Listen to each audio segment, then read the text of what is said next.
बिस्मिल्लाहिर्रहमानिर्रहीम अस्सलाम वालेकुम। Welcome to Harvard Academy. Punjab Tenancy Act 1887 और आज का हमारा सेशन डेफिनेशंस को कंटिन्यू करेंगे। आज के सेशन की पहली डेफिनेशन रेवेन्यू ऑफिसर और रेवेन्यू कोर्ट।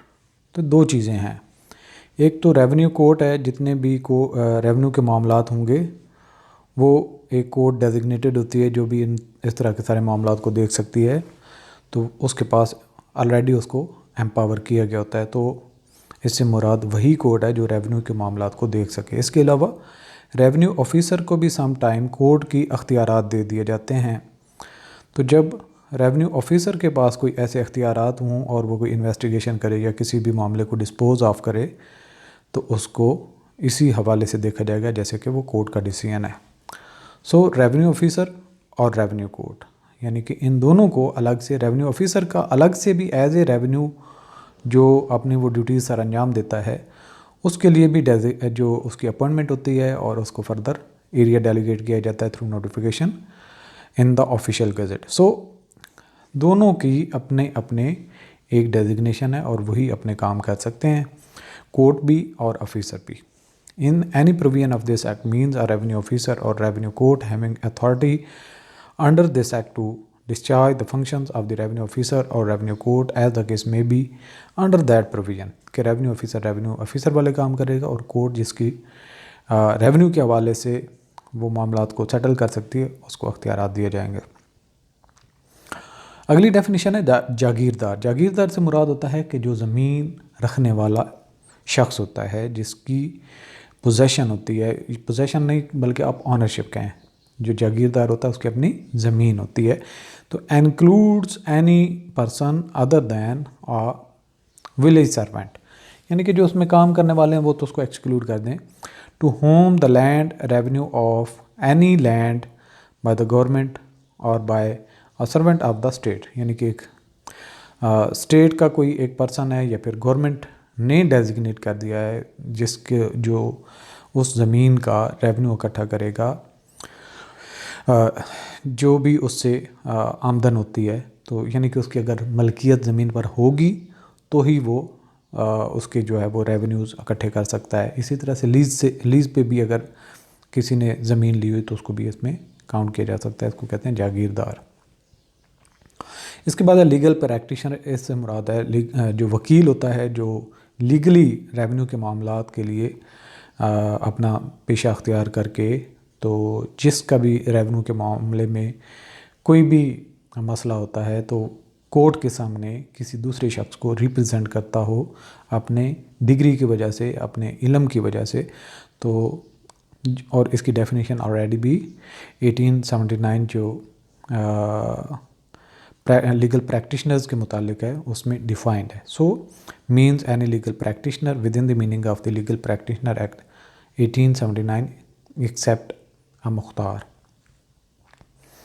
इसके बाद एग्रीकल्चर ईयर होता है, कोई भी पूरा साल जिसको Punjab government as a agriculture year announce करे तो उसको एग्रीकल्चर ईयर कहते हैं। नॉर्मली क्या है, ये 16 जून से लेके 15 जून तक होती है। तो means the year commencing on the 16th day of June or on such other date provincial government may by notification appoint for any local area. किसी लोकल एरिया के लिए अगर कोई डेट उसमें चेंज कर दी जाती है तो वो उसके लिए एग्रीकल्चर ईयर कंसीडर किया जाएगा। इसके बाद नोटिफिकेशन से मुराद है कोई भी गवर्नमेंट का डिसीजन जो पब्लिश किया जाता है ऑफिशियल गज़ट में, ताकि पूरे पाकिस्तान के जितने भी लोग हैं वो उसको देख सकें, वेरीफाई कर सकें और जिसके अख्तियारात का उसमें ज़िक्र किया गया हो वो उसी को रेफरेंस इस्तेमाल करते हुए अपने अख्तियारात को इस्तेमाल करने का मजाज़ होता है, उसके पास ये अथॉरिटी आ जाती है क्योंकि ये नोटिफाई हो चुका होता है, बताया गया होता है कि ये पर्सन ये काम सर अंजाम करेगा। Means a notification published by authority of the Board of Revenue in the official gazette। Next है इम्प्रूवमेंट से मुराद है कि ज़मीन की इम्प्रूवमेंट। पहले अगर नॉर्मल कोई खेत वेत हैं या उसमें कोई ड्रेनेज का सिस्टम नहीं, वेल सिस्टम नहीं है, उसकी एम्बैंकमेंट नहीं है, यानी कि उसके जो किनारे होते हैं बन्ने जिसको कहते हैं, या उसका खाला शाला नहीं है जहाँ से पानी बह सकता हो, तो अगर उसके अंदर इम्प्रूवमेंट की जाए या फिर कोई ऐसा पानी का रिजर्वायर इकट्ठा किया जाए, तालाब इकट्ठा कर दिया जाए जहाँ से पानी जब पानी की कमी हो जाती है या फिर वहाँ पे बोर का सिस्टम नहीं है, वहाँ पे इरिगेशन का कोई कैनाल सिस्टम नहीं है, तो उस तालाब से पानी जो है वो इरिगेट कर किया जा सके किसी ज़मीन को, तो ये उसकी सारी इम्प्रूवमेंट आती है फैसिलिटीज़ के हवाले से, उसकी कल्टीवेशन के हवाले से। तो जो नॉर्मल एक ज़मीन है जो पहले प्लेन ना हो उसको प्लेन कर देना, तो ये सारी की सारी एक ज़मीन की इम्प्रूवमेंट के हवाले में आती हैं। Means the reference to a tenancy, any work which is suitable to the tenancy and consistent with the condition on which it is held, by which the value of the tenancy has been and continues to be increased। यानी कि इन्हीं की वजह से उसकी tenancy यानी कि जो लैंड रखने वाला टेनेंट को ज़मीन देता है तो ये टेनेंसी कहलाता है, तो इस टेनेंसी की वैल्यू बढ़ जाती है। And which if not executed on the tenancy is either executed directly for its benefit or is after execution made directly beneficial to it। इसकी explanations भी कुछ हैं। explanation 1 है, it includes among other things, number 1 क्या है, the construction of wells and other works for the storage or supply of water for agriculture purposes, यानी कि पानी का निज़ाम या ट्यूबवेल वगैरह लगा देना। The construction of works for drainage and for the protection against floods, अगर कोई फ्लड से बचाने के लिए उसका जो है वो बन्ना बना दिया जाए, बंद बांध दिया जाए। इसके अलावा जो दूसरा होता है, अगर पानी लगाने के लिए जो वेल से लेके कैरी करते हैं पानी को खेतों तक, तो उसका ड्रेनेज सिस्टम वो अगर बेहतर कर दिया जाए तो वो भी इसमें इम्प्रूवमेंट में आएगा। The planting of trees and the reclaiming, enclosing, leveling and terracing of land for agricultural purposes and other works of like nature, यानी कि ज़मीन के अंदर जो है वो ऐसे पौधे लगा दिए जाएँ, दरख्त लगा दिए जाएँ, जिससे क्या है कि वो दरख्त फल दें, लकड़ी पैदा करें और इस तरह के बाकी बेनिफिट्स उनसे हो सकते हैं। इसी तरह से जो है वो ज़मीन को लेवल कर देना, टेरेस कर देना, या फिर इसी तरह से एग्रीकल्चर पर्पज़ के लिए जो बेनिफिशियल हो वो सारे इम्प्रूवमेंट में ही आएंगे। इसके बाद आ जाता है जी अगला फर्दर भी ये करना, the erection of buildings required for the more convenient or profitable cultivation of the tenancy, यानी कि अगर आप ऐसी इमारत बना देते हैं, कोई बिल्डिंग बना देते हैं जहाँ पे फसलों को जो बीज वगैरह उनको स्टोर किया जा सकता है, खाद खल वगैरह रखी जा सकती है, और इसके अलावा जो आपके जो बिल्डिंग है उसमें फर्दर प्रोटेक्शन या किसी की रेजिडेंट के लिए जो ज़मीन की बेहतर तरीके से लुक आफ्टर कर सकते हैं, ये सारे मामला जो हैं इसमें इम्प्रूवमेंट में आ जाएंगे। The renewal or reconstruction of any of the foregoing works or such alterations there in और additions thereto as are not of the nature of mere repairs and durably increase their value। सिर्फ repair maintenance नहीं है बल्कि उससे ज़मीन की value बढ़ जाती है।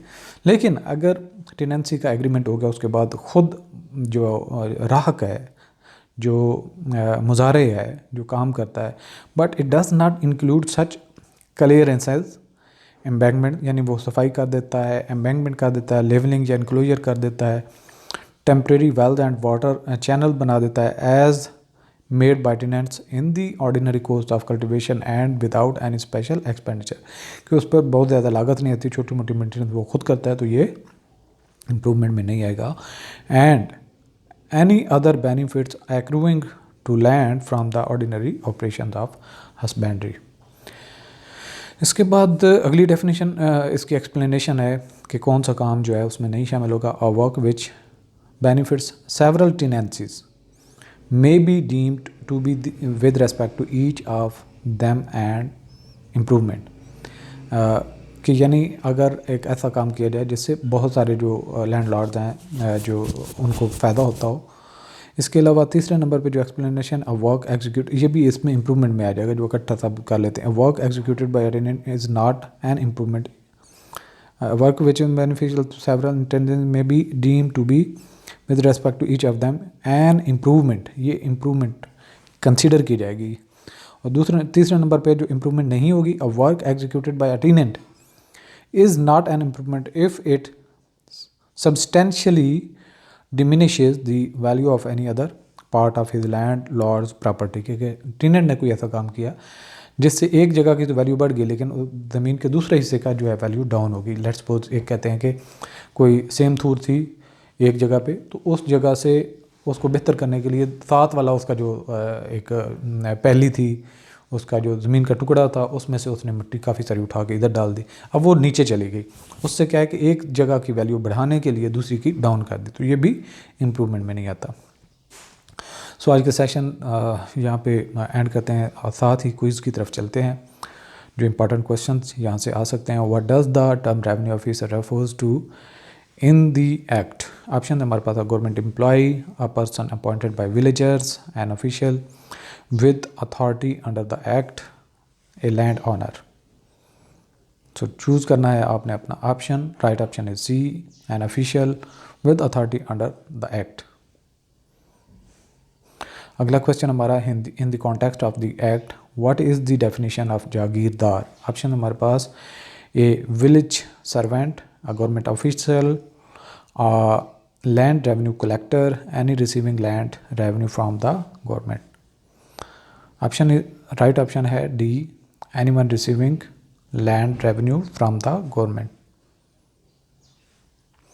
Question what is the meaning of legal practitioner in the act. Option हमारे पास an attorney practising law, option B a government prosecutor, a licensed land agent, a judicial magistrate. Right option is A, an attorney practising law. Question है in the act what does agricultural year refer to?